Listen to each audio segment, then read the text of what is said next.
When people hear the words Pope Francis Mansion, the mind immediately conjures images of luxury, marble floors, golden walls, crystal chandeliers, and rooms so vast they echo with silence. After all, the leader of the Catholic Church commands spiritual authority over billions. Surely, he must reside in grandeur. But the truth is far from what most people imagine. Unlike many of his predecessors, Pope Francis deliberately chose not to live in the lavish apostolic palace. Instead, he moved into Casa Santa Marta, a modest guesthouse within the Vatican's fortified walls. To many, this was shocking. Why would a figure of such immense power turn his back on centuries of tradition, privilege, and papal luxury? Francis' decision was not just symbolic. It was deeply intentional. He had long spoken of his dream for a poor church, for the poor. And his living arrangement reflected that belief. No royal treatment, no golden thrones, no elite suite, just a simple room, indistinguishable from the dozens available to other guests. But after his passing, something strange happened. The doors of his humble abode, once open to guests and dignitaries, were abruptly sealed by Vatican officials. Tight security was placed at every corner, and access was denied to everyone, including high-ranking clergy.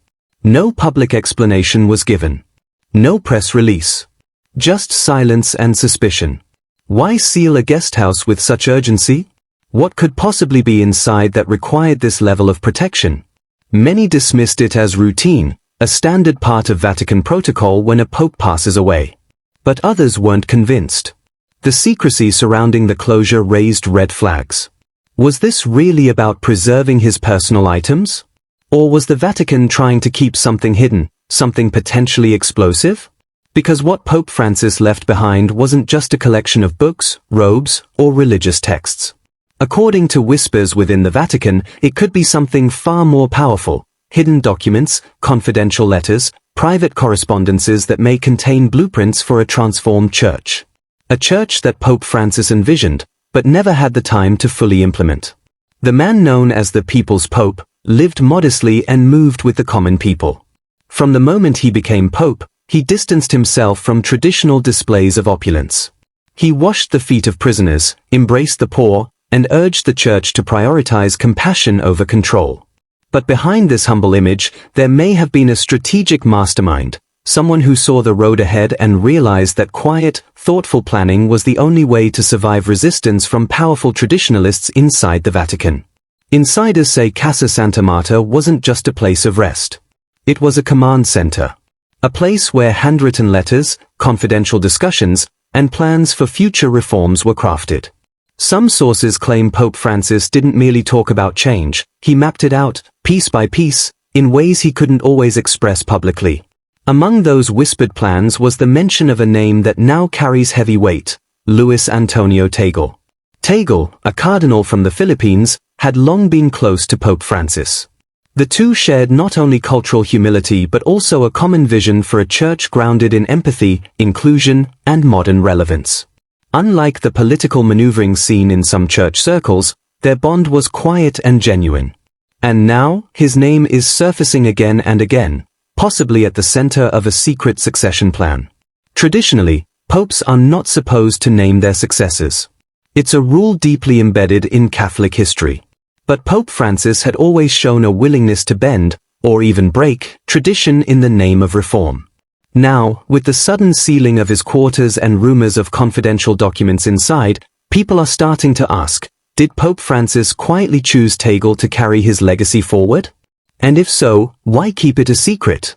Some reports claim the sealed room contains not just personal notes, but visionary writings outlining radical changes to how the church operates.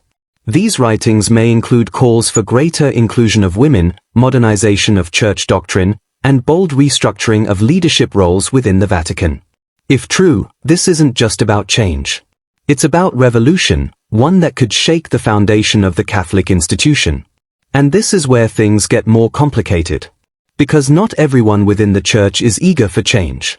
There are factions within the Vatican, deeply rooted, powerful groups, who are determined to maintain the status quo. For them, reform isn't progress. It's a threat. A disruption to centuries-old structures they've built their power upon. That's why the sudden sealing of Pope Francis' room raised eyebrows. It wasn't just about guarding his belongings, it may have been a strategic move to contain a quiet revolution. Some believe these documents are so sensitive that even revealing them publicly could cause fractures within the Church. From papal advisors to Vatican historians, many are now combing through what little information has leaked, trying to determine how far Pope Francis had gone in shaping the future from behind closed doors. And again, Luis Antonio Tagle's name emerges, not as a footnote, but as a central figure in this unfolding story. He is not a man of ambition.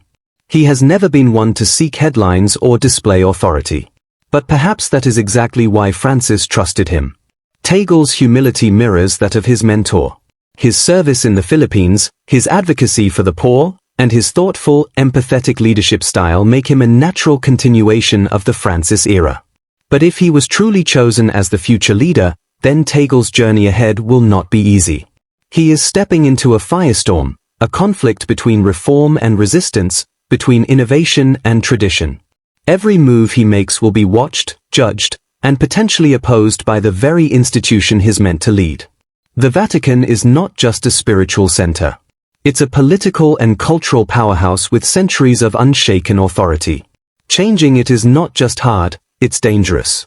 And if Pope Francis left behind a plan, then Tagle may now carry the burden of finishing what his mentor started. And what exactly is that mission? If the documents are real, if they detail a future church built on equality, openness, and service, then we're not just looking at a reformation. We're witnessing the birth of a quiet revolution. And revolutions rarely come without cost. The Vatican's silent resistance is already moving into place. Powerful figures are preparing their arguments, organizing their influence, and making sure that any move toward radical change is met with firm opposition. But the world is watching. Millions of Catholics, young and old, are eager for a church that understands the times we live in. A church that speaks to the hearts of the broken, the struggling, the forgotten. And that's the church Pope Francis dreamed of. The question now is, can Tagle carry that dream forward? Or will the weight of centuries-old resistance be too great? What we do know is this: behind the sealed door of Casa Santa Marta, something was left behind. Something more than just robes and books. It might be the roadmap to a new church. And the truth, whether it comes out tomorrow or years from now, may forever change how we see Pope Francis, not just as a humble servant, but as a strategist who set the church on a path it has never walked before. This isn't just history. This is a mystery waiting to be unlocked. And when it is, the church and the world may never be the same again. For every voice calling for progress, there's always a quieter, more calculated voice whispering, "Not so fast." Inside the ancient walls of the Vatican, those whispers aren't just opinions, they are power plays. And often, those whispers echo louder than public applause. Throughout his papacy, Pope Francis wasn't just leading prayers. He was fighting battles. But these weren't battles fought in the open. No, they were silent wars waged in private meetings, behind closed doors, and in centuries-old corridors where tradition holds more weight than vision. His push for a more compassionate, inclusive church was celebrated by millions around the world. But within the Vatican, conservative factions viewed every step of reform as a threat, not just to doctrine, but to the very structures of control they had upheld for generations. Now, with Pope Francis gone, those same factions see an opportunity, not to mourn, but to reclaim what they believe was slipping away. And standing directly in their path, Luis Antonio Tagle. To many, Tagle is a beacon of hope. But to those clinging to the old ways, he represents something far more dangerous, the living embodiment of Francis' unfinished revolution. As one Vatican insider reportedly warned, a Tagle era would undo centuries of control. That's not fear of change. It's fear of losing power. Could this explain why the Vatican moved so quickly to seal Pope Francis' residence? Was it truly about safeguarding a legacy, or was it a strategic move to contain the boldest parts of his vision? Plans that, if revealed, could force the church into a future some are desperate to avoid. There's a quiet battle unfolding, one that most Catholics around the world will never witness. It's not fought with public declarations, but with silence, delays, and behind-the-scenes maneuvering. A battle between those who believe the church must evolve to survive, and those who believe survival depends on keeping everything exactly as it's always been. And whether he asked for it or not, Tagle now stands at the heart of this conflict. Every decision he makes, every word he speaks, or doesn't, will be scrutinized by those waiting for a chance to undermine him. Silent resistance is often the most dangerous kind, because you don't see it coming until it's too late. The real question now is, can Tagle overcome this invisible wall of opposition? Or will these hidden forces succeed in locking away Pope Francis' most daring plans, ensuring they never see daylight? But this isn't just about Vatican politics. The consequences of this internal struggle will ripple far beyond Rome's borders. The future of over 1 billion Catholics, and the Church's role in global issues like human rights, poverty, and climate action, could all hinge on who wins this silent war. What if Luis Antonio Tagle chooses to move forward, despite the growing resistance? Could the secrets hidden within Pope Francis' sealed residence be the spark that triggers a transformation capable of touching every part of the globe? Let's take a closer look at how these hidden truths could mark the beginning of a new chapter for the Catholic Church, and why the world should be paying close attention. If Tagle truly steps into the role many believe Pope Francis quietly prepared him for, the outcome would reach far beyond the Vatican. It would signal a global shift, one that redefines the Church's presence, purpose, and priorities. Under Tagle's leadership, the Church might evolve from being primarily Europe-centered to becoming a truly international faith community. It could begin addressing urgent, real-world challenges like climate change, poverty, migration, and social justice, not just in sermons, but through bold action and policy. This wouldn't just be about doctrine or theology. It would be about making the Church relevant in today's world.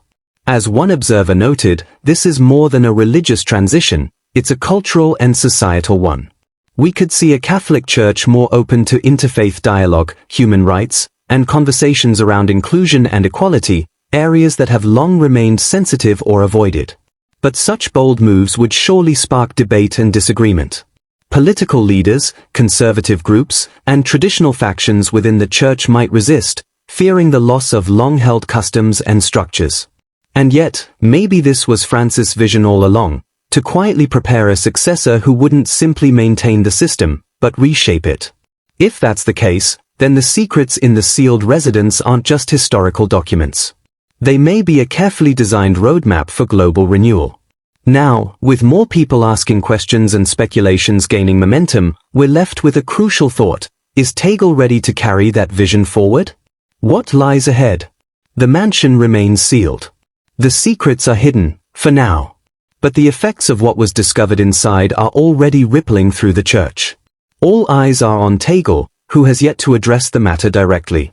But sometimes, silence speaks volumes. It could mean preparation, reflection, or perhaps strategy. The Catholic Church now stands at a defining moment. One path leads back to the familiar comfort of tradition.